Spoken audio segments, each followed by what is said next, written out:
My name is Joe Peroni, and this is the Rise Above Project. Today we're going to talk about why are men becoming more conservative, or I should say young men. Because throughout history, what happens is that the children become more liberal than their parents. And this is for girls and boys. And girls now are becoming more liberal than their parents, but boys have not. So what's going on here? Now, again, throughout history, young people tend to move forward. They want change. They create change. They become more progressive. They're more open-minded. They can look at their parents and, they have these names for them. I mean, you can call them squares or whatever it is. But they become much more open. They become much more accepting to the fact that women and minorities are actually equals, right? And they're more open to whatever the change of the day might be. So again, they're definitely more liberal. Now you could see this in a lot of ways, right? Like as a quick little aside, let's take a look at the 50s, right? Like you can look at 50s music that moved into the 60s a little bit. Like we're talking like doo-wop. Like in a sense, like how conservative is that, right? Like they had a certain way about them. They were usually super nicely dressed. We moved to that in a very short time from 1962, we had the Beatles. Then by 64, we had the Rolling Stones and the Who. By the end of the 60s, we ended up having Led Zeppelin. So the base of all classic rock was already done by 1970. Then we started getting into heavy metal already with Black Sabbath in 1970. We had Van Halen around 77 or so. And everybody was looking for what's new, what's more, how can we push the envelope, what's louder, what's faster. You end up having speed metal and death metal and all this stuff through by the early 80s. So in a very short amount of time, things were moving forward. Or at least, if you don't want to say forward as in better, it was just progressing to something different, more open. Now, in the area of politics, politics in and of itself is a symptom. It's not the cause of anything. So it's very interesting to look at why young men are becoming conservative. Now, let's look at some real causes of this. When we're looking at education, if we start at kindergarten and work all the way through 12th grade, girls are outperforming boys. Now, let's take it to college. 2/3 of the college enrollment is women. And they're just not enrolling, but they're continuing and finishing college. And when you look at boys or men at that age, you're looking at only about 33% of the people graduating college are men. Now, if you want to get older, you want to be able to have a car, a house, you want to have a family, who's a woman going to look at? Right? Because yes, there's a lot of stuff out there when people want to say like an older man wants to be with a younger woman and a woman wants to be with a richer man. I got all that.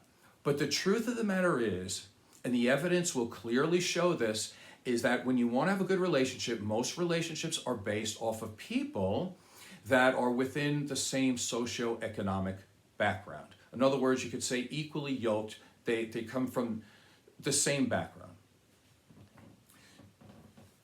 Therefore, when you're looking at a woman who is educated, who probably goes to the gym, she cares about what she looks like, she's probably getting her nails done, her hair done, makeup done, all this stuff to look good and be educated, to be smart, to be a nice person, to be able to be emotionally intelligent. Why is she going to go after a guy that's uneducated, addicted to drugs, doesn't like women in general, is not emotionally intelligent? It makes no sense, right? So of course there's going to be problems here. When we look at education, the other thing that really stands out is that the level of college attainment for men right now in the year 2025 is equal to what it was in 1964. To give you a little bit of background on that, I'm 59 years old. I was born in 1965. So the current college attainment for men right now is lower than it was when I was born. And so I've lived almost 60 years. And to move through life, I already knew, as most men did, that if you want to have something in life, you need to have a skill. You need to have a vocation. You need to have certifications. You need to have an education, get a college degree, do something. These men or boys right now are basically uninterested in being educated. That's a problem. So what does that lead to? Again, women don't want to be with guys who are basically losers. So what happens is that men now are much less likely to be in a relationship, and they're not having sex. So when we're looking at young men, and let's say 30, but by the way, 30 is not young, right? There's plenty of people in the world that have done amazing things in their 20s. So 30, you're kind of old, if I'm being fair and honest about this. But if about 60% of men are not in a relationship and they're not having sex up to 30 years old, how is this possible? When you're young and you have a lot of testosterone and you want to connect to people, there's not many other things that you think of other than having a relationship and having sex when you're young. This is not going to get better. It's only going to get worse. And so why is it then that so many women are in relationships and having sex? Well, it's because they're choosing to be with older men who are more manly and who are actually trying to live a better life, to be more mature. We can also look at suicide stats. Men are 4 times more likely to commit suicide, so they're not handling life very well. Now we'll get into it more about whose fault this is, but hold on to that for a second. So when we're looking at this, why are men becoming more conservative? Again, what is being conservative? Conservative is being tethered to the past, not wanting people to move forward. So when you see a woman who is educated, and you're a guy without a spine, and you're a guy that doesn't want to try to push further, your MO is to stop women and other people from doing better. And so you do that because you don't want to be held accountable or responsible for your actions. There's nothing stopping you from going to school. But what happens is they get tied into this thing about this entitlement of I should have all these things. I'm supposed to have all these things. Girls are supposed to sleep with me. Girls are supposed to like me. I'm totally tied in to the validation that I would get from a woman, from whatever, if they like me or not. Now, part of this made me want to do the show today is because I watched this show on Netflix called Adolescence. And I thought it did a really good job of showing that you could see 13-year-old boys are already getting tied up in this social media that's pushing what they call the manosphere, which is pushing this thought out there that it's okay to be mean and nasty and horrible and hating towards women and not really doing much for yourself to do any better. We'll get into that a little bit more. So on the cusp of conservatism, we can go back and look at some data. We can look at your average conservative tends to have an IQ level that's a little bit lower than a liberal. That's actual fact. If that makes you feel bad, fix it. Do something about it, right? Don't complain to me. But it's true. Liberals typically have a higher IQ, which is also correlated to less racism and less sexism. And so we have that part of the conservative. But the other part of the conservatism is it's reactionary. And it's reactionary to other people. It should be reactionary to fixing you. But the conservatism is reactionary to the outside world. And when you're lonely, and when you're uneducated, and you're unsuccessful, and when you're angry, and you're devoid of values and virtues, you attack people. And then you get into this manosphere where they say 80% of women only want to attach themselves to 20% of the men.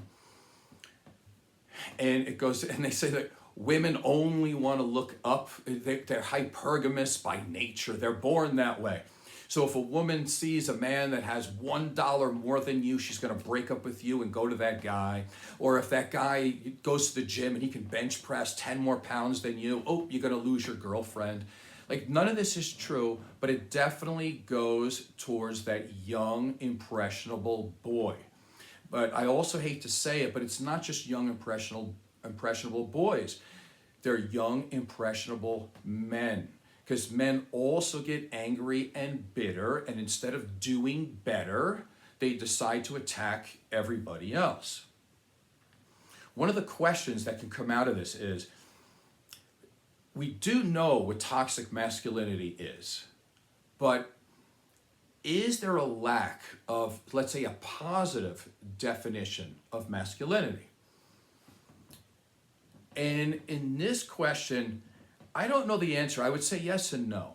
Because let me tell it to you like this. I had a radio show for 7 years, and it was very successful.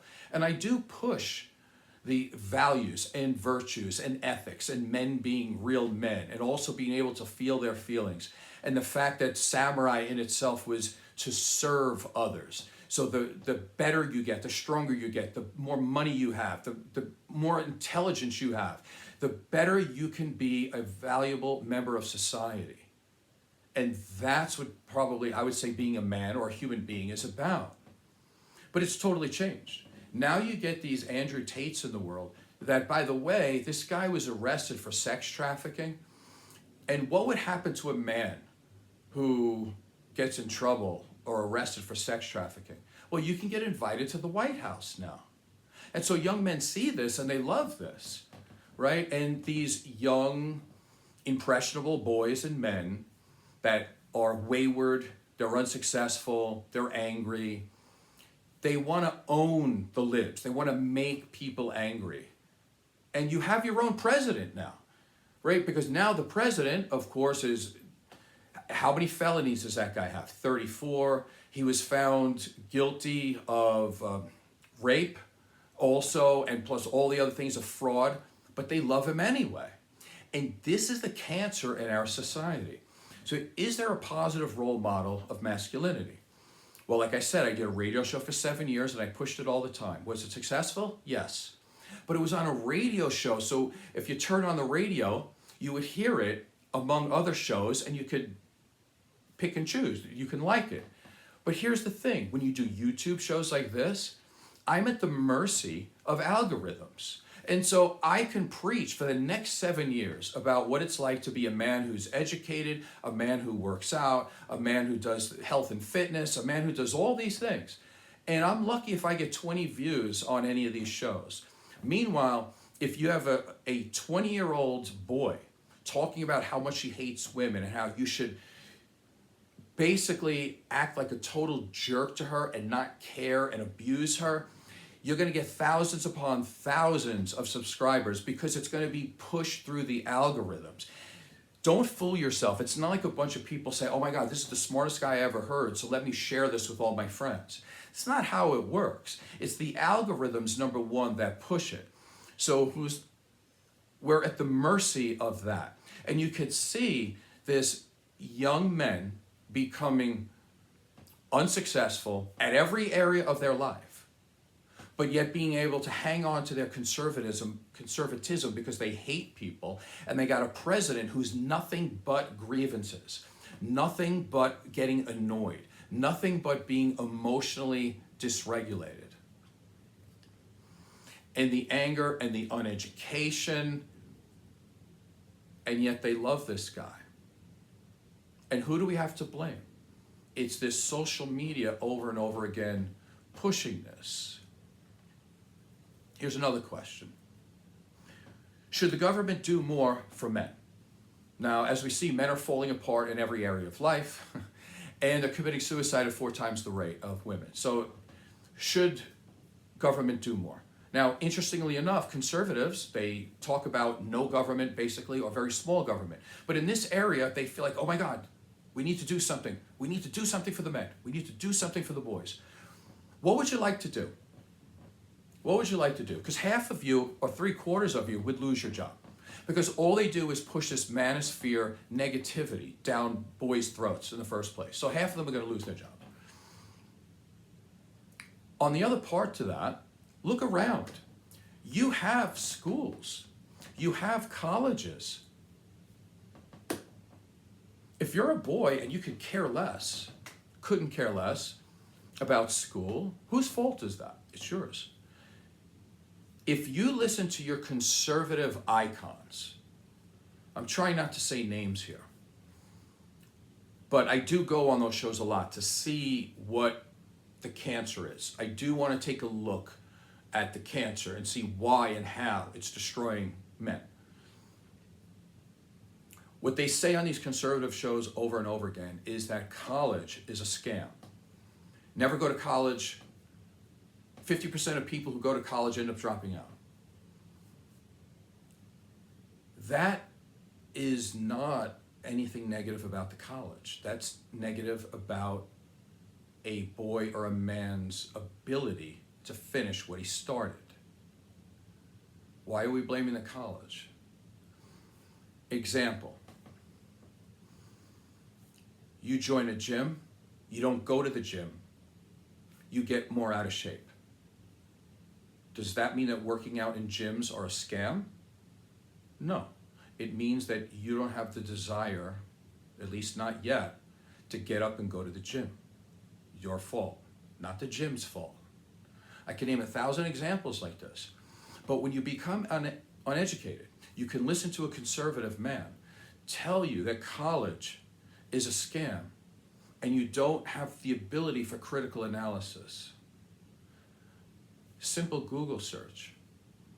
How much more money over a period of a lifetime does a person with a bachelor's degree make than a person who just has a college education? Let me fast forward for you. It's about $1 million. I think it's about $1.5 million if you have a 6-year degree. Does that sound like a lot of money to you? It's a lot more money than what you think, because it's not just one lump sum. It's money throughout your life, and you could be investing that money. So it's a lot more than that. But keep listening to your conservative people who are telling you things. They're making money off of you, but they're ruining your life. So should government do anything? No, government is doing everything already. You have access to all these things. You want to be a jerk, you don't want to act nice to women, you don't want to have emotional intelligence, this is on you. The government doesn't help you with that. Does the government help you with you not committing suicide? That's on you. Suicide by definition means you're doing it to yourself. Like, what do you want here?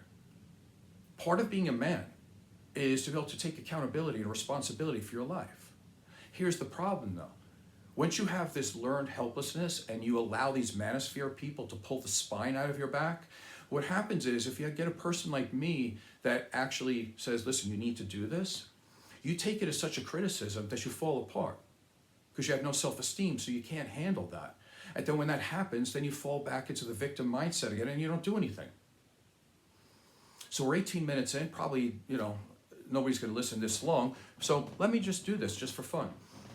So Paul Elam is like, you would call like the OG, right? He's like the original gangster, right, of the men's rights movement, and he's very well spoken. If you listen to him long enough and you're a young guy, you think he's smart.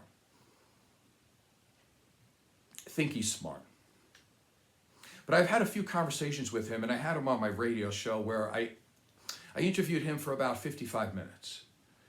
And things go well. Only if you talk about the things that he wants to talk about. Because there are things that you can talk about with men, right? Like, you can do that. And a broken clock is right twice a day. And so you can have that conversation. But here's the thing. Whenever I was on his page, for example, talking to his clients or followers, whatever you want to call them, and I would say, hey, if you're a man and you're struggling, one of the things you can do is try harder. Like, again, do the things we said. Go to the gym. You look better, feel better, educate yourself, read a book, do something. Paul would always chime in and say, never tell a man that he needs to do better. He should be able to just be who he wants to be. Stop saying that there should be an adjective. He should be a smart man, a tough man. That masculinity should not have any requirements. Just let them be a man. Okay, I agree with that to a certain amount, but here's the thing. In society, you need to be valuable. So if you're going to tell a guy that it's perfectly fine to smoke marijuana all day in your parents' basement or sit on a couch and talk to women like they're second-class citizens because you know you're a second-class citizen, so you talk to other people like that, you're not going to get anywhere in life. And what they do is, there might be no requirements for a person, right? But you could say that and say, well, I don't want men to have these requirements. They shouldn't have to jump over a bar to impress a woman. I agree. But here's the thing. If you don't have a level of requirement for yourself, you're never going to have self-esteem. And then you're going to take it out on yourself and everybody else around you. So it's not that. You should not be going to school or college or working out or taking up a skill to impress a girl. I've never done that. Not a day in my life have I ever done that. You do it to help yourself, and then you become attractive. But these young boys don't want to hear that. They want to hear an old man tell them that it's okay just to sit around and get high every day. And they love that. And by the way, what happened with that when I was talking to Paul Elam? He decided to go and attack my girlfriend. And she said, he started to say, oh, well, you're having a relationship with a man. She's so ugly. She looks masculine. Listen, not for anything, but there's not a person on this earth that would look at my girlfriend and think she looks like a man. But the fact that she has a job, the fact that she can do things for herself, in Paul Elam's world, that makes her a man. And so underneath it all, he's a super angry guy that has done more harm than good. And when you look at these people like Andrew Tate and everybody else in this manosphere, which the manosphere is, I would say, in lockstep with a lot of the conservative values, like that Shapiro guy and all these other people, and Charlie Kirk is another one, Joe Rogan we can mention. These people don't do good for anybody. They make a lot of money for themselves, but they're really abusing the young men of our society. And the young men that are being abused are happy about it because they think that there's somebody on their side. But in reality, they're falling behind women every day. It's simple, man. Like, stop complaining. Go to school. Get off the couch. Like, you know, like I'm a bad guy for telling you that. Anyway, so let me cut this short. I could talk about this all day because it's ridiculous. When I do therapy on young men, it's like they look at me like I got, you know, that some alien, you know. Oh, by the way, too, that's another thing. Why do they hate immigrants? It's like, oh, an immigrant's going to take my job. Really? Okay, so you get an immigrant that comes over the border. They don't have any clothes. Half the time they don't have shoes. They're not educated. They don't speak the language, but they're going to take your job? If that's true, it means that you suck and you're not doing life correctly. It means you've been doing nothing with your life. Okay, because there's no immigrant that's coming over the border that's going to be taking my job, right? And here's the thing. They become citizens and, you know, this is what our country is based on. Stop complaining about the world. Stop complaining about it's everybody else's fault that you suck. Look in the mirror. Do your job. So again, really quick, why are young men becoming more conservative? They're becoming more conservative because going along with having a lower IQ, being conservative is correlated to low education. The less educated you are, emotionally and otherwise, the more likely you are to be conservative. So it's not a flex to say you're conservative. Somebody tells me they're a staunch conservative, I know that they're telling me that they don't have much education. I know that they're probably not open to women as competition or as minorities as being competition. They don't like seeing that. Anyway, hopefully this has been valuable to you in some way. And hey, you know what? If you want to leave a comment, because nobody does, it's because a lot of the young men that were on this show, every time I try to tell them or give them an idea of what to do, they would rather have Andrew Tate have them yell and scream at women and treat them poorly. But I'm never going to tell you to do that. My name is Joe Peroni. This is the Rise Above Project. Please subscribe and tell a friend. Thank you.